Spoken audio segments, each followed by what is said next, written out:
우리가 한번 인사 나누겠습니다. 고맙습니다. 고맙습니다. 감사합니다. 주님 안에서 사랑합니다. 오늘도 말씀 통해 많은 은혜 누리시는 기한을 내시기 바랍니다. 오늘은 이제 7과 5가지 확신 보도록 하겠습니다. 신약성경 에베소서 3장 12절 같이 보시겠습니다. 신약성경 에베소서 3장 12절과 13절 교전 말씀 함께 보겠습니다.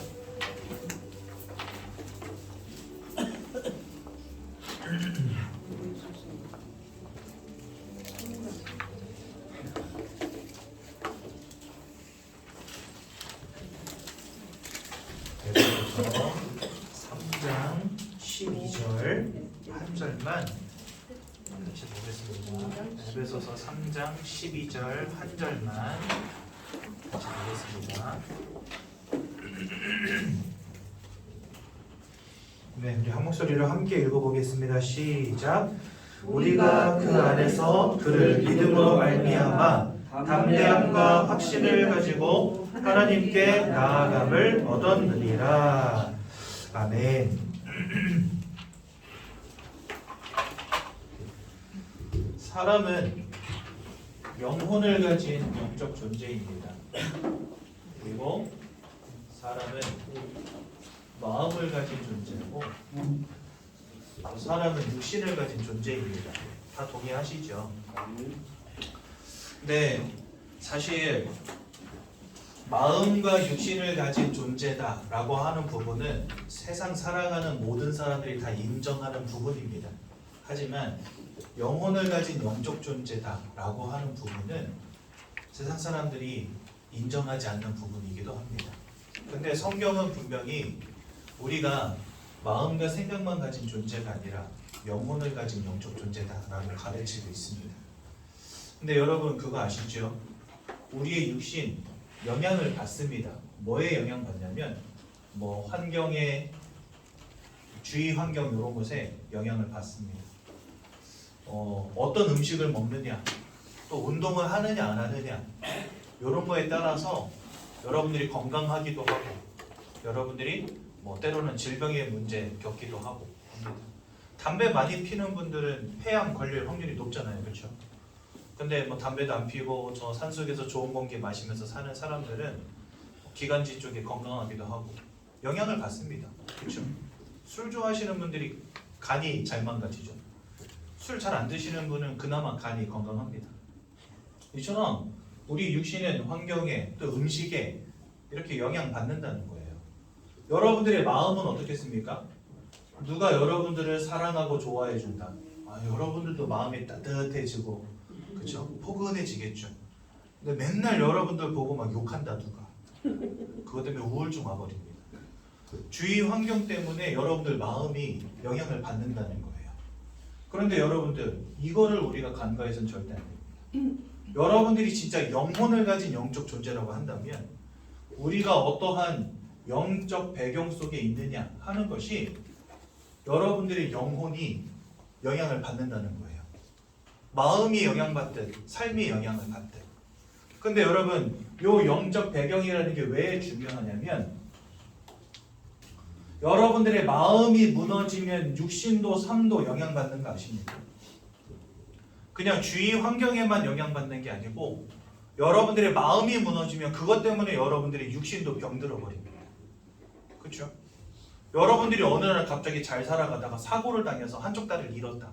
그것 때문에 여러분들의 마음이 무너집니다.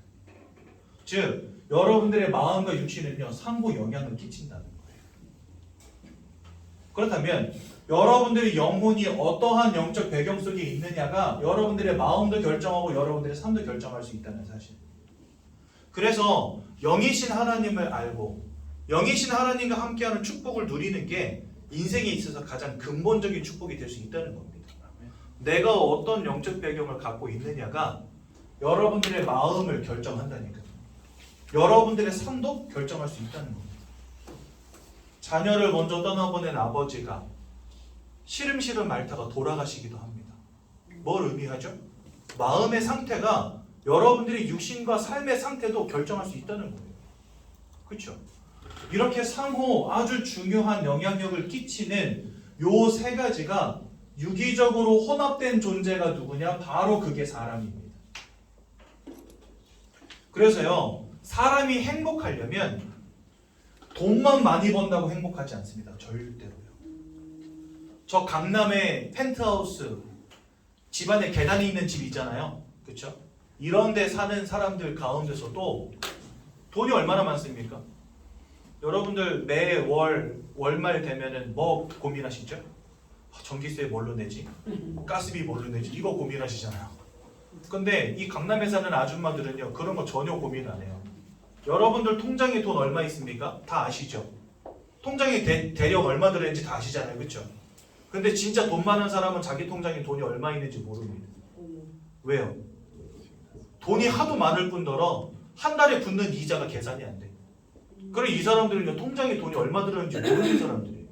저는 제 통장에 돈이 얼마 들었는지 10원짜리 단위까지 정확히 알거든요. 변동이 거의 없으니까. 그렇죠? 근데 이 강남 부자들은요, 자기 통장에 돈이 얼마 있는지를 몰라. 얼마나 부자인지. 근데 정신과 약을 먹고 있어요. 왜 그럴까요?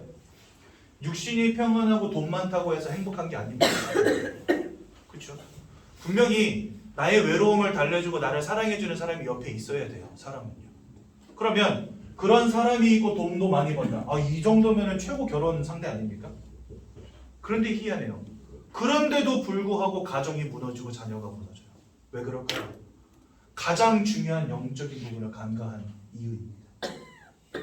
그래서요, 여러분들 이곳에 교회에 오셔서 말씀을 듣고 하나님이 누구신지를 알아가는 이 시간은요, 정말 귀하고 축복된 시간입니다. 왜냐니까요, 일평생 아무 문제 없이 형통하게 잘 살아오는데 어느 날 갑자기 나에게 내가 원치 않는 마음의 문제가 와버려요. 사람이 슬프고 싶어서 슬픈 게 아닙니다. 어느 날 갑자기 우울증이 와버린다니까요. 남편이 직장생활도 잘하고 뭐 빚진 것도 없고 통장에 돈도 있는데 어느 날 우울증이 와버려요. 약을 먹지 않으면 안 되는 문제가 와버린다니까요. 어느 날 갑자기 뭐가 막 보이고 들리는 문제가 와버려요. 그냥 열심히 산 죄밖에 없는데 갑자기 육신이 막 무너지고 병이 와버려요. 참 희한하죠. 나는 행복하다고 여겼는데 우리 인생이 내가 원치 않는 불행한 문제 가운데로 자꾸 들어가는 거예요. 왠지 아십니까? 이 영적인 부분을 우리가 간과한 겁니다. 저희 할아버님이 돌아가시기 전에 한 5년 가까이를 누워서 사셨어요. 왜냐하면 일평생 술을 드셨거든요. 뭐 집에서 이렇게 저희 어머님이 새벽 5시 반이면 일어나가지고 밥을 하세요. 저희 할머니, 할아버지를 모시고 살았거든요. 그럼 맨날 국을 끓여야 돼요. 왜냐면 밥과 국이 밥상에 안 올라오면 난리 나니까. 그러니까 아침에 뭐 콩나물국을 끓이든지 뭐 된장국을 끓이든지 아무튼 끓여야 돼요. 근데 국은 맨날 바뀌어도 저희 할아버지 국은 안 바뀌어요. 저희 할아버지 국은 소주. 국 안 드세요. 그래가지고 이만한 대접에다가 술 이렇게 담아가지고 올려야 돼요. 밥상에다가. 그러니까 아침에 반주로 한 잔 드시고 그 다음에 점심에 반주로 한 잔 드시고 그 다음에 주무시기 전까지는 죽 짜고 마시는 거예요. 술을. 그 제가 어렸을 때 하던 일이 뭐냐면 학교 끝나면 하는 일이 뭐냐면은 할아버지 찾아서 집으로 모셔오는 일이 제 일과였어요. 학교 끝나고 집에 오면 할아버지를 찾아야 돼. 근데 제가 완전 시골 깡촌에 살았거든요. 그러니까 할아버지가 가실 만한 곳이 몇 군데 정해져 있어요. 첫 번째는 어디냐? 저기 그 술집에서부터 우리 집으로 오는 길 어디든지, 혹은 그 술집 옆에 있는 그 버스 정류장 의자, 혹은 술집 이렇게 딱 세 곳입니다. 그러면 가요. 길 따라가면서 할아버지 안 보였다. 그러면은요 버스 정류장 의자 혹은 술집이에요.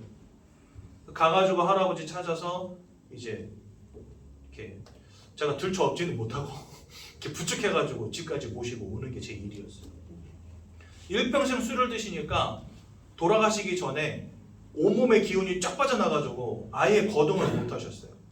저희 어머니가 5년 동안 할아버지 똥오줌을 다 받으셨어요. 그러다가 돌아가셨거든요. 그런데 저희 할아버지 그렇게 술 좋아하시는데 저희 아버지가 늘 저한테 했던 이야기가 있어요. 그게 뭐냐? 나는 너 할아버지처럼은 안 살 거야. 늘 이러셨거든요. 근데 저희 아버지랑 저희 어머니가 입에다가 늘 그 뭐라 그러죠? 늘 입에다 달고 사시던 말이 있어요. 그게 뭐냐? 소주가 설탕처럼 달다. 이 얘기를 늘 달고 사셨어요. 나는 할아버지처럼 너 할아버지처럼은 안 살 거다 그랬는데 사실은 두 분이 맨날 술 퍼먹고 사셨어요. 그래가지고요. 한 번은 제가 여기 왼팔에 보면 여기 흉터가 큰 게 있거든요. 이게 뭐냐면 중학교 1학년 때 농구하다 자빠져서 팔이 부러졌어요. 팔이 부러져야지 이제 이렇게 부여잡고 집에 온 겁니다. 그때는 뭐 휴대폰이 있어요. 뭐 그런 게 없단 말이죠. 그래서 이제 이렇게 손목 부여잡고 이제 집에 왔는데 뭐 119 뭐 이런 거 신고하는 것도 모르고 중학교 1학년 때 뭐 철부지니까 아무것도 모르는 나이니까. 그래가지고 부러진 팔을 이렇게 안고 집에 와서 이제 엄마한테 전화를 하는 겁니다. 엄마가 핸드폰이 있는 건 아닌데 항상 저녁 그 낮 오후 시간에 반일 농사일 다 끝내고 오후 시간에 동네 사람들 모여서 화두 치면서 술 퍼먹는 자리가 있어요. 걷다가 전화를 한 거예요.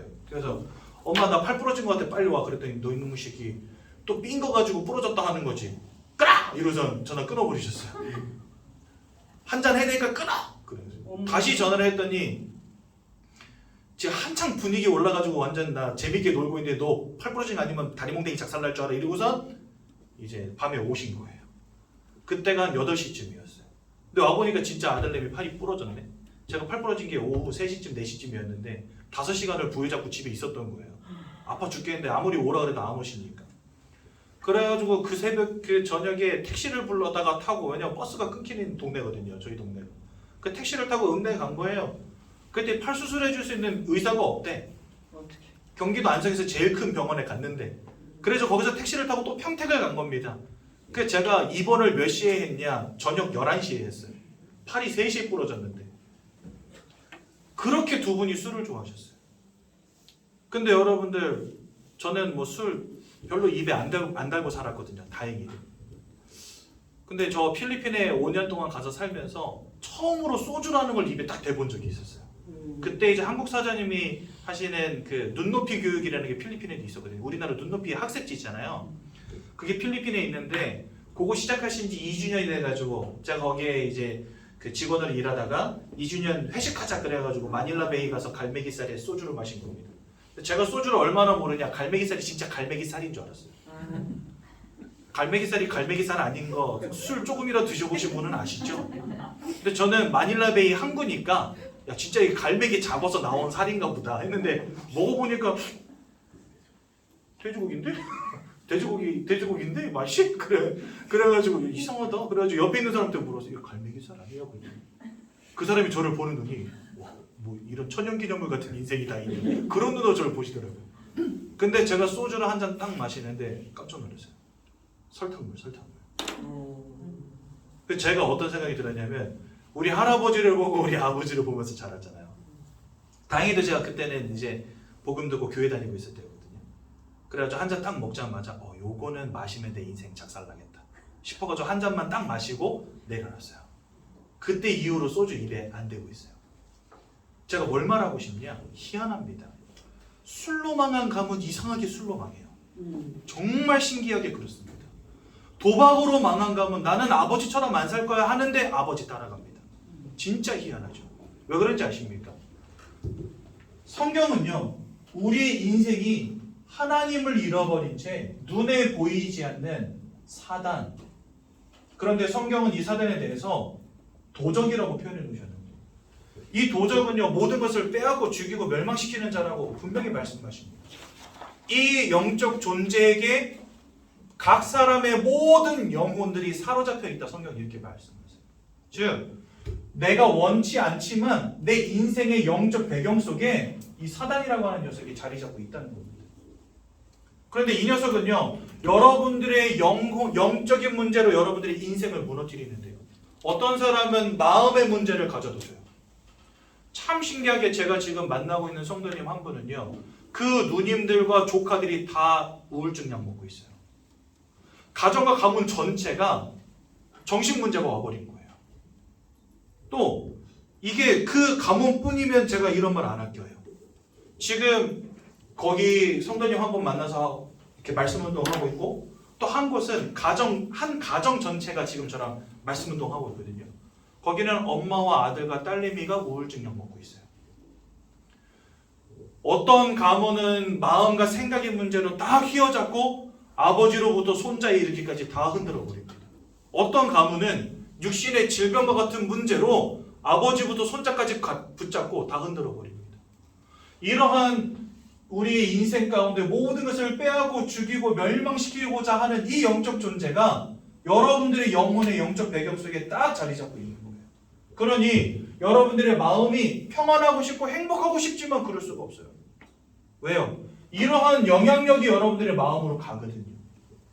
나의 삶이 좀 잘 됐으면 좋겠고 행복했으면 좋겠고 성공하고 싶은데 안 되는 거예요. 그게. 왜요? 이러한 영적 배경이 여러분들의 삶의 영향력으로 가거든요. 저희 교회 장로님 한 분 계세요. 이 장로님이 거의 대략 한 10년 전쯤에 굉장히 긴장하셨던 때가 있어요.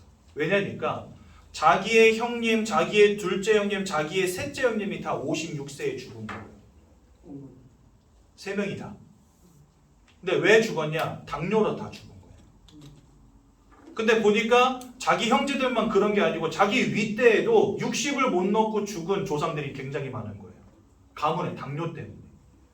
그래서 이 장로님도 한 10년 전에 56세를 지났거든요. 여지까지 살아 계세요. 근데 이분이 진짜 복음을 딱 듣고 이러한 영적 배경을 알고 기도 시작하신 거예요. 하나님 나에게 증거 달라고. 우리 가문의 형님들 다 이렇게 돌아가셨는데 이러한 영적인 배경, 가문에 흐르는 영적인 저주가 복음 앞에서는 힘이 없음을 나에게 증거로 보여달라고 기도하신 거예요. 근데 아직까지도 건강하게 잘 살아 계세요. 참 신기하죠. 우리가 어떠한 영적 배경 속에 있느냐 하는 것이 여러분들의 마음과 삶과 육신의 상태를 결정짓는다니까요. 이것을 우리는요 뭐라고 하냐? 영적 영향력이라고 합니다. 근데 사람들은 우리가 영혼을 가진 영적 존재라는 것도 알지 못하고 우리의 영적인 배경 속에 사탄이 있다는 사실도 알지 못한 채 살아갑니다. 그러니까 나는 최선을 다해서 열심히 산 죄밖에 없는데 어느 날 갑자기 마음의 문제, 삶과 육신의 문제만 와버리는 거예요. 행복하기 위해서 사랑했기 때문에 결혼했는데 이혼할 수밖에 없는 상태로 막 흘러가는 거예요. 인생이요. 어떻게든 막아보려고 노력하고 어떻게든 바꿔보려고 열심히 노력하는데 이게 안 되는 거예요. 왜요? 여러분들의 가정과 가문과 인생을 사로잡은 흑암의 권세가 있다니까요. 그것을 세상 말로는 운명과 사주팔자라고 합니다. 그래서 사람들이 결혼하기 전에 궁합이라는 걸 보는 거예요. 엔간하면 맞춰가려고. 왜냐? 그런 거 생각하고 살다 보면은 반드시 가정과 가문에 우한 질고가 따르니까. 그러니 여러분, 이런 운명과 사주팔자라고 하는 것의 주관자, 요 사단에게 사로잡힌 채 살아가니 인생이 도대체가 행복을 찾을 수가 없는 거죠. 여러분들 행복하십니까? 제가 현장에 나가서 많은 분들 만나서 행복하냐 물어봤는데 행복하다고 대답하는 분들 손에 꼽아요. 인생이 너무 힘들대요. 살아가는 게 너무 힘들대요. 왜 이렇게 인생이 무너질 수밖에 없느냐? 가장 중요한 첫 단추를 여러분들이 잘못 끼셨기 때문에 그렇습니다. 나를 알고 내가 누군지를 알아야 행복을 찾을 수 있는데 내가 누군지를 모르는 거예요. 가장 근본적으로 내가 영적 존재라는 걸 모르는 거예요. 그러니 어떻게 행복을 찾습니까? 내가 만약에 영적 존재라는 사실을 이해한다면 나의 영적 배경 속에 축복의 근원 대신 하나님이 계셔야 되는구나 라고 하는 결론을 얻게 되거든요. 근데 그 사실을 알지 못한 채 그냥 공부 열심히 해서 돈 많이 벌고 잘 살면 그게 행복한 거다라고 생각한다는 거죠. 그래서 여러분들 오늘 여러분들의 인생을 바로 보시기 바라고 여러분들 개인이 내가 누군가를 정확히 깨닫는 귀한 날 되시기 바랍니다. 그러지 않는다면 우리는 또 방황해야 돼요. 그래서 여러분들 이 세 가지를 잘 기억하십시오. 여러분들은 영혼을 가진 존재다. 그렇죠? 근데 여러분들 요거 영혼이라는 거 요거 한 번 더 설명하고 갈게요. 영혼이라는 단어는요, 영과 혼이 결합된 단어입니다. 근데 요게 영이라는 단어도 있고 혼이라는 말도 있어요. 근데 영어 단어로는요, 요 영은 영어 단어로 spirit이라고 하고요, 혼은 soul이라고 합니다. 이 soul은 모든 사람들이 다 가지고 있어요. 개개인이. 근데 spirit은 딱 두 종류밖에 없습니다. 어떤 스피릿이냐? 하나는 Holy Spirit이라고 하고요. 이건 뭐냐면은 성령이라고 합니다. 또 다른 하나는 Evil Spirit이라고 하는데 이것은 악령이라고 합니다. 그러니까 이 세상에 스피릿은 딱 두 종류밖에 없어요. Holy Spirit과 Evil Spirit.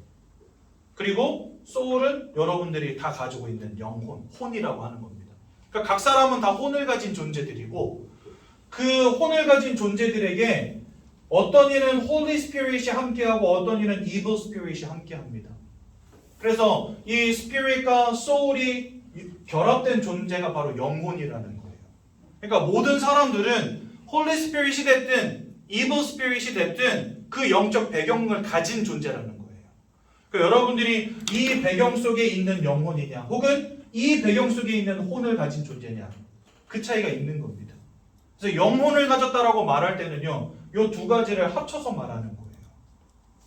근데 하나님을 알지 못하는 모든 사람들은 지금 이렇게 합쳐져 있는 거예요. 한마디로 말해서 악령의 배경 속에 있는 혼인 것입니다. 예수를 믿고 하나님의 자녀가 되는 순간 이 성령이 악령 대신에 우리 인생 가운데 임하시게 되는 겁니다. 그래서 성령 하나님이 함께 하시는 혼이 되는 거죠. 영혼이라는 말은 이런 의미를 갖고 있어요. 즉, 이 영혼이라는 단어 속에 우리의 영적 배경이 이미 포함되어 있다는 거예요. 그래서 여러분들 오늘 제가 드리는 이 복음 메시지를 잘 들으시고 여러분들 인생의 중요한 답을 얻는 귀한 날 되시기 바랍니다. 성경은 하나님께서 사람을 창조하셨다라고 되어 있습니다. 어떤 사람들은 원숭이가 사람 됐다라고 말하는데요. 그 진짜 말도 안 되는 소리입니다. 여러분들 제가 재미있는 이야기 하나 해드릴까요? 저 아주 먼 옛날 바닷속에 있는 아미노산 같은 이런 것들이 번개를 맞아서 단세포가 된 것이 생명의 기원이라고 과학자들은 말합니다. 그래서요 최초로 나타난 게 뭐냐면 바로 어류입니다. 물속에 사는 물고기들 아시죠? 과학 시간은 아닌데 재미있는 거 하나 설명드리기 위해서 설명하는 거니까 그냥 참고해서 들으시면 돼요. 요 어류가 물속에만 살면 답답하니까 야, 물 밖으로도 나가 살자. 그래서 물에도 살고 땅에도 사는 존재로 진화했다고 가르쳐요. 물에도 살고 땅에도 사는 게 뭐 있죠? 대표적인 예로 개구리. 개구리는 양서류라고 합니다. 그러니까 어류가 양서류로 진화를 했대요. 근데 이 양서류가 뭘로 진화를 했냐? 파충류로 진화를 합니다. 파충류의 대표적인 예가 뭐죠? 뱀, 악어 이런 거 있잖아요. 그렇죠? 근데 이 파충류가 나중에 어떻게 진화하냐? 두 가지로 진화를 하는데요. 하나는 포유류, 두 번째는 조류입니다. 근데 여러분들 이 포유류는 특징이 있어요. 어떤 특징이 있냐? 두 가지인데요. 새끼를 낳고 젖을 먹입니다. 그걸 포유류라고 해요. 새는 어떻죠? 알을 낳고 벌레를 먹이잖아요. 근데 포유류는 새끼를 낳고 젖을 물려요. 그렇죠? 근데 그렇게 분류를 다 해놓고 났더니 한 가지 애매한 녀석이 생겼어요. 그게 뭐냐면 고래입니다. 고래. 여러분 고래는 어디 살죠? 물속에 살죠. 근데 이 고래가 새끼를 낳고 젖을 먹여요. 아십니까? 이 고래는 물속에 사는데 새끼를 낳고 젖을 먹여요. 포유류예요. 한마디로 말해서. 그 여러분 생각해 보세요. 이 고래는 포유류니까 맨 마지막 진화 단계여야 하잖아요. 그렇죠? 그러니까 과학자들이 이제 헷갈리기 시작한 겁니다. 얘는 물속에 사는 어류인데 왜 포유류야? 그래서 어떻게 결론을 내렸냐? 물 밖으로 나와서 포유류까지 진화했는데 얘네가 다시 물로 돌아간 거예요. 땅에 사는 게 귀찮아서. 그래서 다시 물로 돌아가서 포유류이지만 물속에 사는 포유류가 되었다라고 가르칩니다. 과학자들이. 그러면 여러분들 이제 사람들이 이런 질문을 하죠. 야, 그러면 얘가 지상에서 살았으면 팔다리 다 있어야 될 거 아니야. 팔로만 기어다닐 수는 없으니까. 여러분 고래 보면은 앞에 앞지느러미 있지만 뒷지느러미는 없잖아요. 그렇죠? 그러면 만약에 땅에서 기어다니던 포유류였는데 얘가 다시 물로 돌아와서 어류가 됐으면 앞지느러미만 있는 게 아니라 뒷지느러미도 있어야 되는 거 아니냐. 이렇게 질문을 한 거예요. 그랬는데 고래를 해부를 해보니까 뼈가 있는데 앞지느러미 뼈는 이렇게 크게 있는데 뒤에 다리 지느러미 뼈는 퇴화가 돼가지고 사라졌다는 거예요. 근데 고래 뼈대기를 보니까 뒤에 다리 뼈가 퇴화된 게 남아있대요. 그래서 해부학적으로 보면 얘는 분명히 네 발 동물이었는데 물속으로 다시 돌아오면서 뒷다리는 쓸 일이 없으니까 뒷다리는 퇴화됐고 앞다리는 헤엄쳐야 되니까 점점 커졌다. 이렇게 과학자들이 가르치는 거예요. 화석도 있대요. 네. 그럼 여러분들 되게 재미있는 이야기 하나 해드리겠습니다. 여러분들 우리는 등에 날개 축지뼈가 있는 거 아시죠? 그리고 척추 끝에는 꼬리뼈 있는 거 아시죠? 과학자들의 말을 빌어서 생각해 볼 때 여러분들은 날개도 달렸고 꼬리도 달렸던 존재입니다. 근데 날 필요가 없어서 날개 축지가 사라지고 꼬리가 필요 없어서 꼬리가 줄어든 것 뿐이에요. 이렇게 되는 거예요. 말도 안 되는 소리들을 자꾸 지어내는 거죠. 그렇죠? 그래서 여러분들 잘 아셔야 됩니다. 어류가 양서류 되고 양서류가 파충류 되고 파충류가 포유류 되고 조유류 되고 그 다음에 포유류가 다시 고래 되고 이렇게 된 것이 아니라 하나님 처음부터 모든 만물들을 땅의 흙으로 모양을 빚으시고 말씀으로 창조하셨다 이렇게 되어 있습니다. 그렇죠?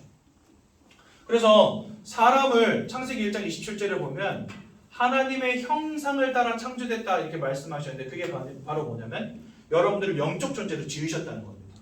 그 여기에는요 증거가 있어요. 여러분들은 영적 행위를 하는 유일한 존재들입니다. 그렇죠?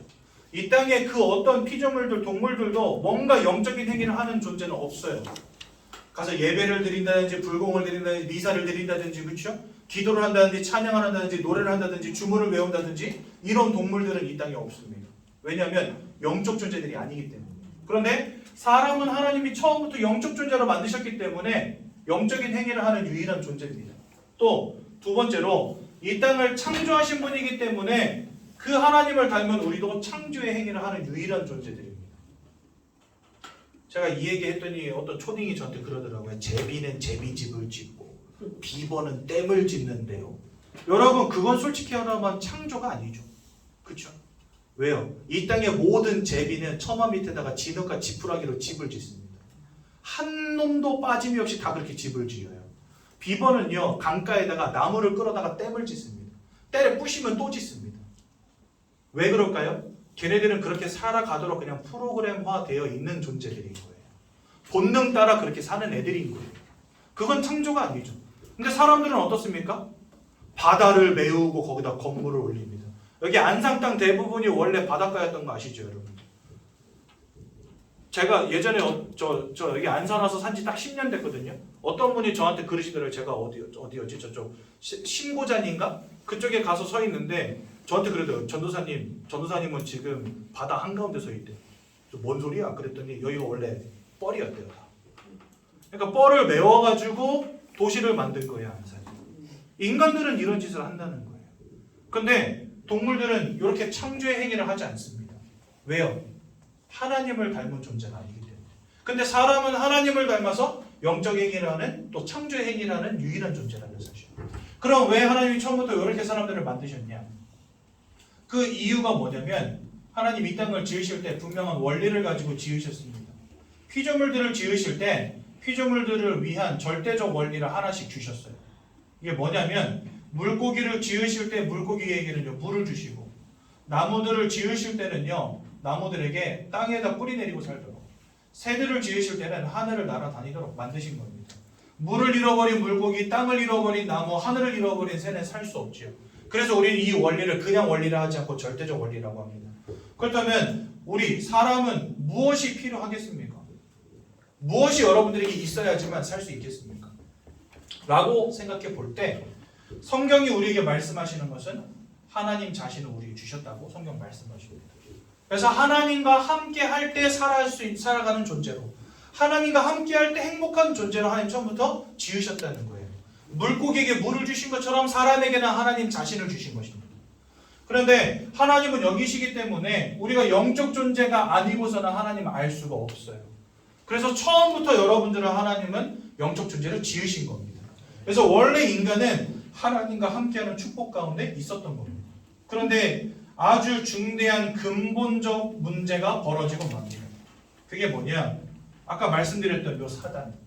하나님을 대적하여 타락한 천사라고 성경 말씀하시는데 요 사단이 하나님이 지으신 첫사람 아담과 하와를 속여서 하나님이 따먹지 말라는 선악과를 따먹는 죄를 짓게 만들어 버립니다. 그 결과로 더 이상 하나님과 함께 할 수 없는 존재로 만들어 버렸어요.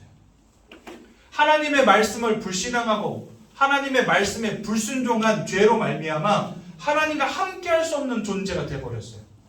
마치 물고기가 물 밖으로 나온 상태가 되어버렸다는 거예요. 나무가 땅에서 뿌리 뽑힌 것 같은 상태가 되어버렸다는 거예요. 여러분들 물 밖에 나와 있는 물고기에게 뭐가 급하겠습니까? 떡밥이 급하겠습니까? 지렁이가 급하겠습니까? 아니면 물이 급하겠습니까? 네, 물 밖에 나와 있는 물고기에게 필요한 건 물입니다. 그렇죠? 그래서 이 물 밖에 나와 있는 물고기에게 떡밥과 지렁이를 주는 사람은 없어요. 얼른 들어다가 물에다 집어 넣어주죠. 왜냐하면 물은 물고기에게 절대적인 것이기 때문에. 그것처럼 하나님이 사람에게 절대적이라고 한다면 하나님과 함께 할 수 없는 존재가 되었다는 것은 뭘 의미하죠? 더 이상 살아갈 수 없다는 거예요. 더 이상 행복할 수 없다는 거예요. 더 이상 만족할 수 없다는 거예요. 그 삶이 문제와 저주와 고통이 따를 수밖에 없다는 거예요. 물 밖에 나와 있는 물고기가 파닥파닥 대면서 점점 몸이 상처를 입고 죽어가는 것처럼 인생도 마찬가지라는 겁니다. 최선을 다해서 열심히 살아가지만 도대체가 원하는 행복을 찾을 수 없는 인생. 내가 원치 않는 불행과 저주와 문제가 지속될 수밖에 없는 인생. 돼버렸다는 겁니다. 그래서요, 성경은 우리에게 뭐라 말씀하시냐? 하나님을 떠난 상태를 첫 번째로 요한복음 8장 44절에 마귀의 지배를 받는 인생으로 바뀌었다라고 말씀하십니다. 세상 말로는요, 운명과 사주팔자에 사로잡힌 인생이 되었다는 거예요. 우리 말로는요, 우리의 영적 배경 속에 하나님이 함께 하셔야 되는데 하나님이 아닌 사단이 자리를 잡게 된 겁니다. 요한일서 3장 8절에는 뭐라고 말씀하셨냐? 마귀에게 속한 자가 되었다라고 말씀하십니다. 마귀에게 사로잡힌 자, 마귀에게 속한 자가 되었는데 이 마귀가 어떤 녀석이냐? 요한복음 10장 10절에 도적이라고 되어 있습니다. 모든 것을 빼앗고 죽이고 멸망시키려는 자. 계시록 12장 9절에는 뭐라고 말씀하고 있냐? 천하를 꿰는 자다 이렇게 되어 있습니다. 꿰는 자가 누구죠? 네, 사기꾼이에요. 사기꾼. 속이는 자, 사기꾼이라는 겁니다. 그런데 이 속이는 자, 사기꾼, 빼앗고 죽이고 멸망시키려는 자에게 사로잡힌 겁니다. 그 영적 존재에게 속하여진 겁니다. 그러니 여러분들 인생이 평안할 날이 있겠습니까? 평안할 날이 없는 거예요. 아무리 열심히 살아봐도 최선을 다해도 행복이 없는 거예요. 만족이 없는 거예요. 삶과 육신과 마음이 무너지는 거예요. 최선을 다했지만 안 되는 거죠. 그러면서 인생이 자꾸만 문제와 어려움과 고통이 따르니까 사람들 뭐합니까? 열심히 우상숭배합니다. 갖다 놓고 빌고 차려놓고 빌고 깎아놓고 빌고 나무 보고 빌고 달 보고 빌고 돌 보고 빌고, 그렇죠? 상 차려놓고 빌고 신주단지 갖다 놓고 빌고 부적 갖다 붙이고 빌고 무당들 불러다가 푸닥거리하고 미신을 따라가고. 여러분들 옛날에 빨간 볼펜으로 이름 쓰지 말아라. 대표적인 미신 아닙니까? 그렇죠? 문지방에 걸터 앉지 말아라. 밥상에서 다리 떨지 말아라. 북쪽으로 머리 두고 눕지 말아라. 그렇죠? 저희 할머니가 늘 주문처럼 외던 말들이에요. 이렇게 무엇인가에 매이고 붙잡힌 인생 돼버린 겁니다. 근데 더 큰 문제는 뭐냐? 대적 이방인이 하는 제사는 귀신과 교제하는 것이니라 이래 되어 있습니다. 아니, 귀신과 교제하는 거래요. 여러분, 이게 얼마나 무서운 말입니까? 귀신이란 어떤 존재들이냐? 사단 마귀를 따르는 졸개들이다. 성경 말씀하십니다. 여러분, 많은 사람들이 착각하는 것 중에 하나가 사람이 죽어 귀신 된다 알거든요. 아닙니다. 사람은 죽으면 하나님의 심판 앞에 서고 그 이후에는 천국이든 지옥이든 들어가지 9,000원 떠돌면서 귀신 된다는 거는요, 다 거짓말이고 뻥입니다. 여기 성경이 말씀하시는 귀신은 어떤 존재들이냐? 하나님을 대적하여 타락한 사탄을 따르던 천사들의 무리다라고 되어 있습니다. 그러니까 얘네들은요, 한 통속인 거예요. 우리 인생을 사로잡은 채 우상숭배 시켜서 결국은 귀신의 무리들을 섬기는 존재로 우리를 타락시켜버린 것입니다.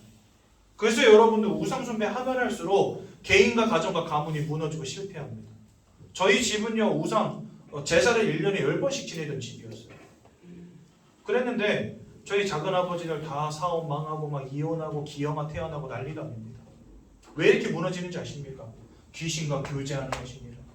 그러니까 이게 귀신과 교제하는 것인지도 알지 못한 채 막 열심히 차려놓고 빌고 드리고 한 거예요. 여러분들 굿 많이 하시는 분들, 저 지난주 금요일에 현장에 나갔다가 어떤 아주머니 만났는데 그 아주머니 저한테 그러시더라고요. 자기 맨날 이제 막 점집 따라다니고 굿하고 했는데 처음에는 조금, 나중에는 더 크게, 나중에 더 큰 굿 했어야만 했다 그러시더라고요. 맞습니다, 여러분. 사람들이요 계속해서 막 굿을 하면 처음에는 50만 원짜리, 나중에 100만 원, 나중에 그게 500만 원, 1000만 원짜리 굿이 됩니다. 그게 뭔 말이죠? 더 큰 불행과 저주들이 몰려온다는 거예요. 하면 할수록. 그렇죠. 모든 것을 빼앗고 죽이고 멸망시키려는 자와 교제하는 것인데 뭐가 남아나겠습니까? 여러분들 가정에 가문에 사기꾼이, 도둑놈이, 강도가 날마다 들락날락 한다 해보십시오. 뭐가 남아나겠습니까? 다 사라지고 무너지고 박살날 수밖에 없는 거죠. 그러니 이런 영적 배경 속에 살아가면서 우상 숭배하며 귀신 섬기는 인생 돼버리니 그 마음과 생각이 여러분들 어떻겠습니까? 네, 무너질 수밖에 없지요. 우울증으로, 조울증으로, 공황장애로 심각한 악몽에 시달리기도 하고. 저도 중학교 1학년 때 교회를 처음 나가게 된 계기가 한 달 동안 악몽을 꿔서 그랬거든요. 어떤 일은 가위 눌림 때문에 심각하게 고난당하고, 어떤 사람은 막 귀신을 보고 환청을 듣기도 하고, 이런 문제 속에 다 빠져버리는 겁니다. 술을 먹지 않으면 안 되는 인생, 마약을 하지 않으면 안 되는 인생, 그렇죠? 무엇인가에 중독된 인생. 여러분들 인생이 마음과 생각이 이렇게 무너질 수밖에 없는. 그러니 그 삶도 무너질 수밖에 없죠. 그 육신이 병들 수밖에 없는 겁니다. 원치 않는 실패의 문제, 질병의 문제, 사건 사고가 계속해서 일어나고요. 사랑해서 결혼했는데 이혼하게 되고요. 자녀들이 실패하게 되고요. 자꾸만 인생이 무너질 수밖에 없는 겁니다. 그 첫 시작이 어디냐? 내가 어떤 영적 배경을 갖고 있느냐. 그것이 여러분들의 마음과 생각을 무너뜨립니다. 그래서 여러분들 빌립보서 4장 6절 7절에서 뭐라 말씀하시는지 아십니까? 모든 지각이 뛰어난 하나님의 평강이 너희 마음과 생각을 지키시리라, 이렇게 되어 있어요. 여러분들 마음은 하나님이 지켜주셔야 돼요. 내가 마음 먹는 대로 되는 게 아닙니다. 여러분들 우울증에 걸리신 분들 특징이 있어요. 뭐냐면 아침마다 주문처럼 생각해요. 뭘 생각하냐면 나는 행복해, 나는 슬프지 않아. 긍정적인 마음, 긍정적인 생각하려고 노력한다니까요. 근데 돼요? 안 됩니다. 여러분들의 마음을 지키시는 이의 평안함이 있어야 된다는 거예요. 근데 지금 여러분들의 영적 배경 속에는 그 하나님이 아닌 여러분들의 마음으로부터 평안을 빼앗는 존재, 행복을 빼앗는 존재가 영적 배경 속에 있다니까요. 그러니 행복하고 싶어도 행복할 수가 없는 겁니다. 우울증과 조울증과 같은 마음의 문제에 시달릴 수밖에 없는 겁니다. 삶이 무너지고 실패할 수밖에 없는 그런 영적 배경을 지금 갖고 있다는 거예요, 여러분들이. 여러분들 남한에 태어난 거 감사하지 않으십니까? 만약에 여러분들이 남한에 안 태어나고 저 북한에 태어났다 어떻게 됐을까요? 네? 밥 굶고 맨날 저처럼 이렇게 뚱뚱한 사람들 없다잖아요, 북한에는요. 저는 왜 이렇게 뚱뚱하죠? 하필이면 남한에 태어나서 잘 먹고 잘 놀아서. 근데 저 북한에 있는 사람들은요, 김정은이 빼고는 다 삐쩍 꼴았답니다. 왜요? 못 먹어서. 맨날 핵미사일 만든다고 난리치고. 어떤 배경 속에 있느냐 사람이 중요한 거예요, 여러분들. 우리 선택한 적 없는데 운 좋게도 남한에 태어났습니다. 그렇죠? 저 아프리카에서 태어난 사람들은 그냥 부모 잘못 이렇게 말해도 되는지 모르겠지만 하필이면 아프리카에 사는 부모님 밑에 태어나는 바람에 쫄쫄 굶고 있어요. 어떤 배경 속에 있느냐가 이렇게 중요한 거예요, 여러분들. 여러분들이 흑암의 영적 배경 속에 있냐, 하나님의 영적 배경 속에 있느냐가 우리의 마음과 삶과 육신을 주장한다니까요. 그런데 사람들이 이거 모르는 겁니다. 이 운명과 사주팔자 속에서 마음과 생각과 삶과 육신이 무너질 수밖에 없는 인생 되었다는 사실을 모르는 거예요. 그러면서 그냥 공부 열심히 해서 돈 많이 벌어야 돼 이러고 살고 있는 거죠. 이렇게 살다가 히브리서 9장 27절에 보니까 이제 더 무서운 미래가 다가오게 됩니다. 무엇입니까? 사람이 한 번 죽는 것은 정하신 것이요, 천년만년 살 사람 아무도 없습니다. 결국은 이 땅 한 번쯤은 한 번은 다 떠나갑니다. 강남에 막 아파트 뭐 빌딩 수백 채 갖고 있어도 결국 그 사람도 죽습니다. 통장에 100억 1000억 가지고 있어도 죽음을 막을 수는 없어요. 한 푼도 가져가지 못합니다. 근데 더 중요한 건 뭐냐, 이 죽음 이후에는 심판이 있다 이렇게 말씀하십니다. 즉 하나님의 심판대 앞에 서는 겁니다. 모든 사람들이. 죽음으로 끝이 아니라는 거예요. 여러분들의 육신은 사그라들어서 땅으로 돌아가지만 여러분들의 영혼, 여러분들의 혼은 영원 불멸의 존재입니다. 즉 죽음 이후에는요 영원한 영적 세계가 기다리고 있는 거예요. 그런데 이 하나님의 심판을 따라 어떤 이들은 지옥으로, 어떤 이들은 천국으로 가게 됩니다. 그럼 여러분들 지옥과 천국은 기준이 뭔지 아십니까? 나쁜 놈은 지옥 가고 착한 놈은 천국 가고 그런 게 절대 아닙니다. 왜 그러냐? 지옥을 하나님이 만드신 이유를 알면 이해가 돼요. 지옥은요, 못된 놈들 가두기 위해서 만든 곳이 아닙니다. 하나님을 대적하여 타락한 천사, 사단을 가두기 위해서 하나님이 만드신 감옥이 지옥입니다. 그런데 아까 요한복음 8장 44절과 요한일서 3장 8절에 뭐라고 그랬죠? 마귀에게 사로잡힌 자, 마귀에게 속한 자라 되어 있죠. 말씀드렸죠. 지옥은 누가 가냐? 지옥에 갇혀질 사단 마귀와 함께 마귀에게 속한 자들이 가는 곳이 지옥입니다. 이 땅에서 착하게 살았냐? 그거 상관없어요. 이 땅에서 선하게 살았냐? 봉사 많이 했냐? 아무 상관없어요. 여러분들이 사단에게 붙잡힌 이 영적 상태에서 빠져나오지 못한다면 결국은 지옥행인 것입니다. 제가 이렇게 말했더니 어떤 분들은 막 반발하시더라고요. 착한 사람도 지옥 가냐면서. 여러분들 그거 아십니까? 우리가 태어날 때부터 이 사단 마귀에게 속한 영적 상태 가운데 태어났다는 것은 뭘 의미하냐면 이미 심판받은 것과 마찬가지인 것입니다. 즉 여러분들이 이 땅에서 착하게 살았냐 못되게 살았냐 그것과 상관이 없이 여러분들이 이미 심판받았다라고 하는 출발선에서 다 같이 출발하는 거예요. 우리가 인생이 딱 태어났을 때 이미 사탄에게 속한 자로 하나님 아버지 앞에 심판받은 자로 태어나는 겁니다. 처음부터. 그러니까 여러분들과 저는요 똑같은 모양으로 태어난 사람들인 거예요. 만약에 예수를 만나지 않아 하나님의 자녀되지 못한다고 한다면 결국은 지옥 갈 수밖에 없는 상태 속에서 우리는 태어난다는 거예요. 그게 사단에게 속한 자라는 겁니다. 그런데 그 가운데 우리가 다 있는데 우리가 예수를 알지 못하면 여러분들이 착하게 살았든지 못되게 살았든지 그것과 상관이 없이 우리는 지옥으로 갈 수밖에 없는 상태라는 거예요 이미. 그런데 그 속에서 나를 위하여 죽으시고 부활하신 그리스도 예수를 믿는 믿음으로 구원받는다고 한다면 그 사람은 지옥으로 끝나는 게 아니라 천국으로 끝나게 된다는 겁니다. 천국과 지옥의 의미를 여러분들 잘 아셔야 돼요. 기분 나빠요 목사님. 왜 그래야 되죠? 우리가 아무리 기분 나빠도 하나님이 정해놓으신 법이 그래요. 하나님을 떠난 인생, 사단 마귀에게 속한 인생으로 모든 사람 다 태어납니다. 예수님 알지 못하면 결국은 지옥 갈 수밖에 없는 인생인 것입니다. 근데 거기서 빠져나오는 방법이 뭐냐? 돈 많이 벌고 성공하는 것도 아니고 착하게 사는 것도 아니라는 거예요. 사단에게 사로잡힌 이 문제를 해결하지 않고서는 빠져나올 수 없겠죠. 운명과 사주팔자로 여러분들의 인생을 사로잡은 그 사단의 권세에서 빠져나오지 않는 이상은 지옥으로 갈 수밖에 없는 겁니다. 근데 그 운명과 사주팔자의 주관자 사단의 손에서 우리가 어떻게 빠져나옵니까? 공부 열심히 하면 빠져나와집니까? 돈 많이 벌면 빠져나와집니까? 착하게 살면 빠져나와집니까? 아닌 거예요. 나의 인생을 사로잡은 이 사단의 권세, 그 능력과 힘을 꺾어버릴 영웅이 태어나지 않고서는 불가능한 거예요. 제가 여기 우리 주영이라는 친구인데 꽉 붙잡고 있다 생각해 봅시다. 내 팔 힘이 굉장히 세니까 제가 잡으면 주영이가 빠져나가기 힘들 거예요. 그렇죠? 그런데 어떻게 하면 주영이가 제 손에서 빠져나올 수 있을까요? 네, 저보다 더 힘센 사람 오면 됩니다. 그렇죠? 저보다 더 힘센 우리 김종태 장로님 이런 분이 와가지고 저한테 팍 때려가지고 때려 눕히면 빠져나올 수 있다니까요. 마찬가지인 거예요. 이 사단의 손아귀에 모든 사람들 다 붙잡혀 있는데 이건 내 힘으로 빠져나올 수 있는 것이 아니에요. 그렇기 때문에 이 사단의 권세를 꺾으실 구원자가 이 땅에 오셔야만 되는 겁니다. 그분이 누구십니까? 네. 그 사단의 권세를 꺾으실 길로서 오신 이가 바로 예수님이신 것입니다. 여러분들 요즘에 막 세상이 시끄럽잖아요. 이만희씨 막 이런 사람들. 그렇죠? 내가 하나님이다, 내가 예수님이다 하는 이런 사람들 굉장히 많죠. 우리나라에 처음으로 내가 하나님이다 외친 사람이 나타낸 이래로 지금까지 하나님, 예수님, 성령님이라고 주장하는 사람이 우리나라에 몇 명 있었는지 아십니까, 여러분들? 대략 100명 있었다고 합니다. 누구를 믿어야 천국 갑니까 도대체?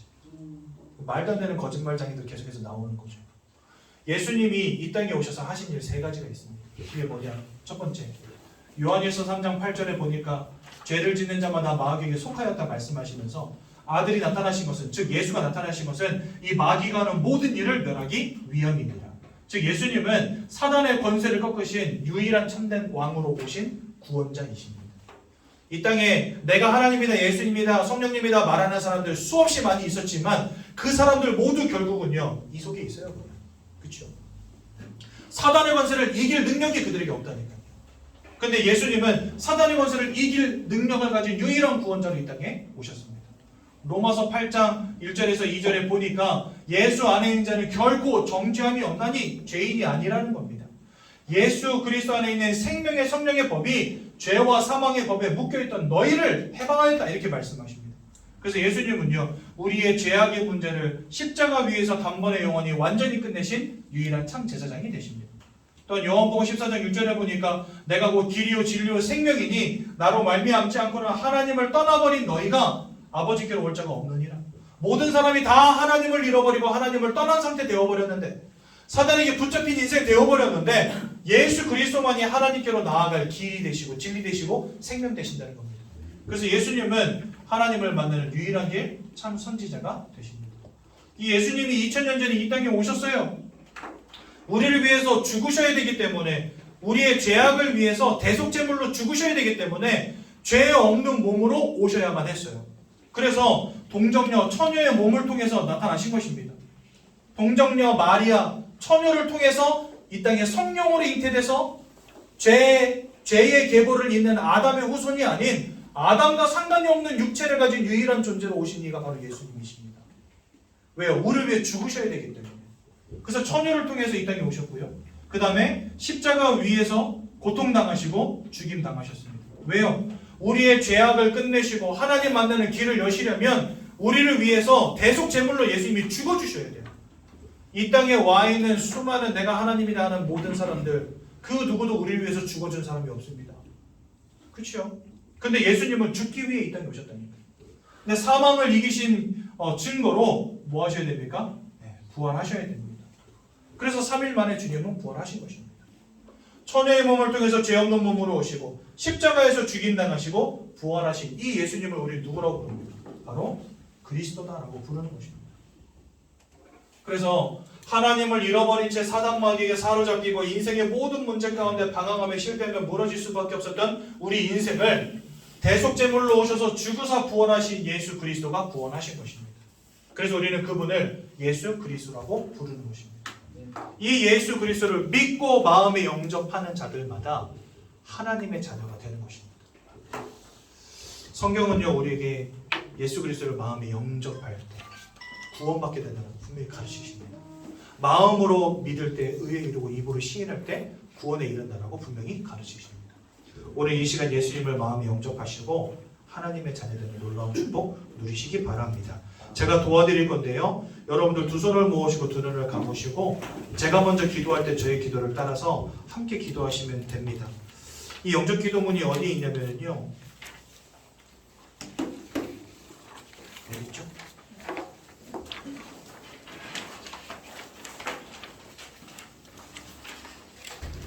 제가 가지고 있는 게 옛날 책인가요? 여기 있네요. 15페이지. 15페이지에 보시면 영접 기도문 잘 나와 있습니다. 우리 영접 기도문을 같이 고백하고 예수 그리스도를 우리 마음속에 영접하는 시간을 갖도록 하겠습니다. 제가 먼저 읽을 텐데요. 그러지 말고 우리 그냥 함께 한 목소리를 읽으면 될 것 같아요. 보면서 하면 되니까요. 우리 함께 읽음으로 예수님을 우리 마음속에 영접하도록 하겠습니다. 사랑의 하나님, 이제 나는 죄인인 것을 깨닫고 회개합니다. 지금까지 하나님을 떠나 사탄의 지배 아래 묶여 종노릇하며 살았습니다. 그러나 예수님이 저를 위하여 십자가에서 죽으시고 3일 만에 부활하신 그리스도이심을 믿습니다. 예수 그리스도께서 하나님을 만나는 유일한 길이 되시며 사탄의 권세를 꺾으시고 모든 죄와 저주와 재앙에서 나를 해방하신 그리스도 되심을 믿습니다. 지금 이 순간 내 마음의 문을 열고 예수님을 나의 구주로 나의 주인으로 내 마음에 영접합니다. 나를 구원해 주심을 감사드립니다. 앞으로 하나님의 말씀과 뜻대로 살겠습니다. 지금부터 일평생을 세밀히 인도해 주옵소서. 예수 그리스도 이름으로 기도합니다. 아멘. 우리 성도님들 예수님을 마음속에 오늘 영접하셨습니다.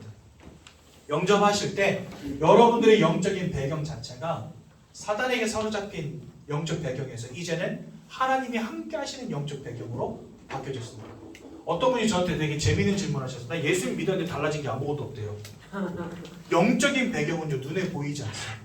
그런데 우리들의 눈에 보이지 않지만 지금 이 시간에 여러분들의 마음과 생각 속에 영혼 속에 주의 성령이 역사하셔서 지금 함께하고 계십니다. 그 사실을 꼭 기억하시기 바라고요. 오늘 시간이 많이 갔지만 우리 7과 5가지 확신 제가 한 번만 간단하게 읽으면서 오늘 말씀을 마치도록 하겠습니다. 7과 5가지 확신이고요. 첫 번째는 구원의 확신입니다. 요한일서 5장 10절에서 13절에 보면 이미 여러분들에게 영원한 생명이 주어졌다라고 말씀하십니다. 즉 여러분들은 구원받은 거예요. 지금 당장 죽더라도 여러분들은 이제 천국 갑니다. 왜요? 하나님께 속한 자가 되었기 때문에 그렇습니다. 마귀에게 속한 자가 지옥 간다면 하나님께 속한 자가 천국 가는 것입니다. 예수를 영접하여 주의 성령이 함께 하시는 인생이 곧 하나님께 속한 자입니다. 그래서 여러분들은 이미 영생을 얻은 구원받은 하나님의 자녀인 것이고요. 하나님의 아들이 그 속에 있는 자에게 생명이 있다 이렇게 말씀하셨는데 예수님 마음속에 영접하셨잖아요. 그래서 여러분들 하나님의 아들이 지금 여러분들 마음속에 계십니다. 그 말은 여러분들에게 생명이 있다는 것입니다. 로마서 8장 39절은 그 무엇도 하나님의 손에서 여러분들을 구원을 여러분들에게 와 있는 영생의 축복을 빼앗을 자가 없다 말씀하십니다. 두 번째는 인도의 확신입니다. 여호와를 신뢰하고 내 명철을 의지하지 말라 이래 되어 있습니다. 범사의 그를 인정하고 그러면 내 길을 하나님께서 지도하실 것이다. 즉 여러분들의 인생을 하나님이 지도하시고 인도하실 것이라는 겁니다. 이 인도의 확신을 가지시기 바라고요. 과거에는 우리가 운명과 사주팔자에 사로잡힌 자였지만 이제는 하나님의 인도받는 인생으로 바뀌어질 겁니다. 네. 저는 제가 목사 될 거라고는 꿈에도 몰랐거든요.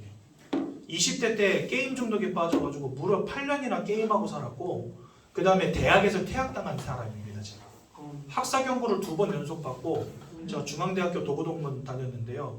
학사경고 2번 연속 받고 학교에서 더 이상 학교 오지 말라고 퇴학시켜버렸어요. 게임한다고.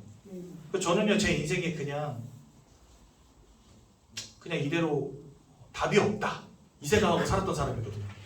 근데 제가 목사가 됐다니 진짜 이거 정말 경천동지할 일 아닙니까? 하나님이 제 인생에 찾아와 주시고 제 인생을 목회자의 길로 인도해 나가시더라고요. 그래서 저는 한없이 부족한 자이지만 이제는 많은 사람들에게 복음 전하는 목사가 됐습니다. 그렇게 여러분들의 인생을 이제는 운명과 사주팔자에 붙잡힌 인생이 아닌 하나님이 인도해 가시는 인생으로 바뀌어졌다는 거예요. 여러분들의 인생이.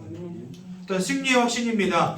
예수님이 담대하라 내가 세상을 이겼다 말씀하셨어요. 사단의 머리를 깨뜨려버린 예수님이 나와 함께 하시기 때문에 우리는 더 이상 사단과 흑암의 무리에 실패하고 패배할 이유가 없는 사람들이 된 것입니다.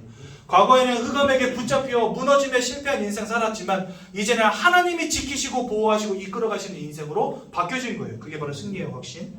또한 여러분들의 끝은 인생의 끝은 천국으로 구원으로 끝난다는 것. 이게 바로 승리의 확신입니다. 기도응답의 확신입니다. 여러분들 부르짖는 자에게 하나님 응답하시겠다 약속하셨습니다. 크고 은밀한 일을 내가 보여주겠다 하셨어요. 오늘부터 예수의 이름으로 기도해 보시기 바랍니다. 또한 사죄의 확신입니다. 여러분들의 모든 죄악을 예수님이 십자가에서 끝내셨습니다. 과거의 여러분들의 죄, 지금 여러분들이 갖고 있는 죄, 미래의 여러분들의 죄악까지도 예수님이 십자가 위에서 다 끝내버리셨어요. 그래서 내가 죽는 날까지 간혹 죄악을 범한다 할지라도 여러분들의 구원이 취소되지 않는 이유가 여기 있습니다. 왜요? 예수님이 이미 자기의 피로써 우리의 모든 죄악을 위한 값을 다 지불하셨어요. 십자가 위에서. 그래서 우리는 더 이상 죄에 묶인 인생이 아니요 구원의 축복 가운데 있는 사람들이라는 거 기억하시기 바랍니다. 결론입니다. 우리는 절대적으로 구원받은 하나님의 자녀들입니다. 제가 현장에서 어떤 할머니 2분 만났는데 그 할머니 2분이 교회 다니면서도 마음이 편치 않대요. 이유는 뭐냐? 자기가 구원받았는지를 모르겠대요. 이렇게 교회 다니는 분들이 많습니다. 그리고 현장에서 만나보면 특히 이렇게 할머니들께서 자기 구원받았는지 모르겠다 하시는 분들 굉장히 많이 계시더라고요. 근데 절반 정도는 교회 다니는 분들이고 절반 정도는 성당 다니시는 분들이세요. 자기 구원 못 받았다는 거예요. 성경은 우리에게 말씀하십니다. 예수를 그리스도로 믿는 그 순간 하나님의 자녀 된 것입니다. 천국이 보장된 것이요 구원 받은 것입니다. 이 구원의 확신을 절대로 잊지 않는 여러분들 되시기 바랍니다. 제가 기도하고 오늘 말씀 마치겠습니다. 하나님 은혜 감사합니다. 오늘도 복음을 통하여 예수 그리스도를 발견하게 하시고 구원의 축복 가운데로 들어가게 하신 그 은혜 감사드립니다. 일평생 구원의 축복을 놓치지 않는 우리 모두가 되게 하여 주옵소서. 예수님의 이름으로 기도드렸습니다. 아멘. 오늘